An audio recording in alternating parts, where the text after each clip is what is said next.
My name is Hoffman. I am a clinical audiologist and I have two practices, one in Durban and one in Ballito.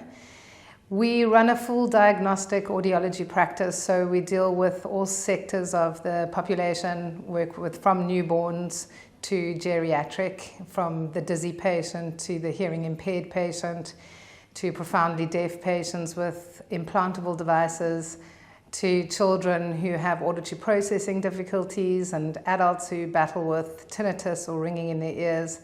So that's my main area of expertise and focus. There is so much more to it, but unfortunately there has been a lot of publicity and exposure that has forced audiologists to focus predominantly on hearing aids, and that's why you do get a lot of practices that just work with hearing aids. And I wanted to do something different. I wanted to work with the ear and work with the brain and the ear-to-brain connection, and working with various areas of clinical audiology and not just a hearing aid salesperson. So my journey has been one of, it's had ups and downs. I started off in 2011 with my partner Lauren Thompson. We opened up Thompson and Hoffman Audiology in 2011. But before then, I had completed my undergraduate degree at UCT in 2003. In 2004, I did a year of community service. And thereafter, I worked for a school for the deaf, where I learned how to use sign language, which has been very useful with our profoundly deaf patients. And then I embarked on various employment journeys with audiology in private practice. And then we decided in 2011 to open Thompson and Hoffman.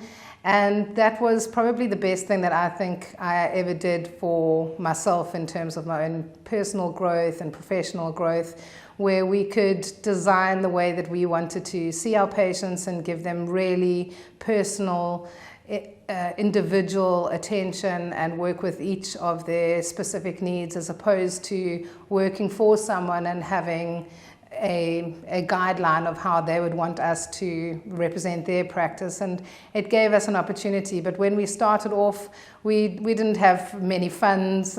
We needed to apply for various bank support and financing. But we really wanted to, from the very beginning, was to have a fully diagnostic practice, and so that's how we started. And through there we developed a lot of great relationships with various physicians, GPs, ENTs, speech therapists, physiotherapists, neurologists over the years, and slowly the practice was built. We started out at Parklands Hospital, and we left Parklands Hospital in 2017, and we were quite nervous to not be hospital-based, because that's also all we knew. But we moved to a standalone house in Essenwood Road, and that's where a lot of our patients came back, and it was the best thing that happened to us during COVID, because many patients didn't want to be seen at a hospital. So that was great. And then in 2016, we opened up our second branch in Ballito. It was originally developed or built because the hospital had a need for an audiology practice to support their newborn hearing screening program. And so we didn't feel that it was worth it to open a practice just to do newborn screening. And so we decided to have a full practice there as well. I think it all started with my grandfather. He was a GP back in the day, and in those days, GPs did everything. So they were catching babies and doing the neurology side of things and seeing patients. And that's really where my passion for being in the medical profession started. And so I wanted to do something in the medical profession, just didn't know what. And I was semi-put off studying medicine, because I was worried that when I wanted to have a family, it would be difficult to be on call. So I looked into audiology, and that really did resonate with me. And now in more recent years, I think I get a lot of my inspiration from my colleagues around me, and my husband and my support from my family, that they're all rooting for us and wanting to spread the word of the little bubble of audiology that is so important in our lives. So, and that's, I think, where the main inspiration comes from. There are huge challenges when opening up your own business as it is on its own, but definitely massive challenges when opening up a medical practice. I think the biggest was making sure that we had sufficient equipment, all the latest equipment, for us to really be able to perform all the diagnostic tests that we needed to do. So that was probably one of the biggest challenges. Another challenge was that when we were at Parklands, we had a set of probably 30 stairs that patients needed to get up and down to get to us. And when we're seeing a dizzy patient or an elderly patient or a newborn in a pram, getting to us was probably the biggest challenge, and that was also very scary in thinking that we were going to move, and where would we move to, and would it be okay. In more recent years, things like the challenges that we experience now in audiology, and the landscape of audiology has changed so much in the last couple of years, where we see what's happening in the States and in other countries overseas. There is a lot of change in the sale of hearing aids, and there are a lot of corporate companies getting involved in trying to sell hearing aids online or in shops, and that's been quite a big threat to independent audiologists. So we work a lot in trying to educate the public on who the right person is to see for your hearing or your balance problems that you're experiencing, and also encouraging people to see an independent audiologist, because an independent audiologist will be able to offer the full spectrum of hearing technology, which we now refer to as neurotechnology, because there's so much that hearing aids and amplification can do for our brain function. But that is an ongoing challenge with retail, with shops opening up and selling hearing aids. And for the consumer or for the end user or the public who has a problem, it's very difficult for them to know who to see and who's going to help them and who's going to give them the right advice. So that's probably one of the biggest challenges at the moment. My future goals would be to definitely stay in the same size, so not extend by having more branches, because I feel that waters down the intensity at which you can really give someone your full attention. Some of the areas that I've been influential in with regards to audiology is that of recent years, I am the executive chair of the Audiology Private Practice Forum, which is a non-profit company that is representing independent audiologists and trying to increase their skill level, educate, support, and give guidance with new practice owners and already established practice owners to ensure that the independent audiologist remains protected, that the industry remains protected, and that the public remain educated. So that's been one of the biggest, most recent things that I've been involved in, and that's been hugely rewarding. We started out with a couple of practices that had signed up, and now we're on over 100, which is about a third of the representation of independent audiologists in the country. So that's been really an exciting journey, and we've recently just finished one of the biggest audiology summits that we've ever had. It was a massive success. We were full to the brim. We had international speakers that are really sought after in terms of audiology, and we got to learn a lot from our colleagues internationally. I think that was probably one of the biggest things that I feel that I've been influential with regards to audiology.